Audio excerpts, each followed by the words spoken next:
Apa yang kita sampaikan sebenarnya tidak hanya berpengaruh bagi orang lain, tapi juga berpengaruh bagi diri kita sendiri, bagi kehidupan kita. Pada waktu kita membicarakan orang lain, atau ketika kita memfitnah orang lain, menggosipkan orang lain, kata-kata kita mulai menjatuhkan kita juga. Sebab kita mulai menaruh dan memuaskan pikiran-pikiran jahat yang ada di dalam kita dan memupuknya sampai kata-kata itu akhirnya meruntuhkan kita sendiri.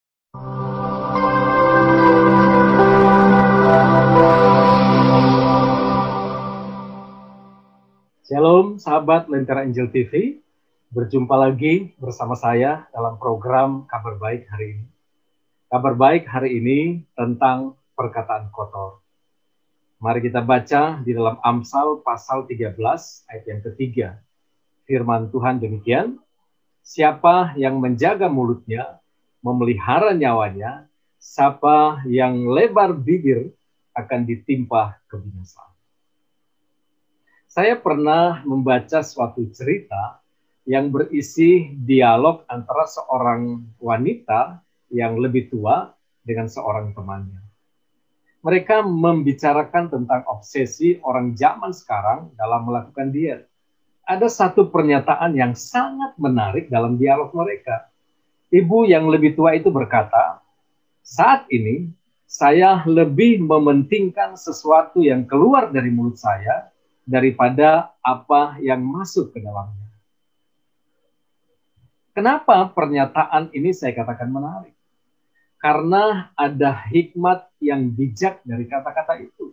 Dan Yesus pun berkata, apa yang keluar dari mulutmu berasal dari dalam hati, dan itulah yang menajiskan orang. Karena dari hati timbul segala pikiran yang jahat, pembunuhan, perzinahan, percabulan, pencurian, kesaksian palsu, dan hujat. Hal-hal inilah yang menajiskan orang. Matius 15 ayat 18 sampai yang ke-20. Kekasih Tuhan, sesuatu yang kita katakan akan mempengaruhi orang lain. Namun yang paling sering kita lupakan adalah pengaruh kata-kata kotor itu atau perkataan-perkataan yang tidak benar itu bagi diri kita sendiri. Apa yang kita sampaikan sebenarnya tidak hanya berpengaruh bagi orang lain, tapi juga berpengaruh bagi diri kita sendiri, bagi kehidupan kita. Pada waktu kita membicarakan orang lain, atau ketika kita memfitnah orang lain, menggosipkan orang lain, kata-kata kita mulai menjatuhkan kita juga.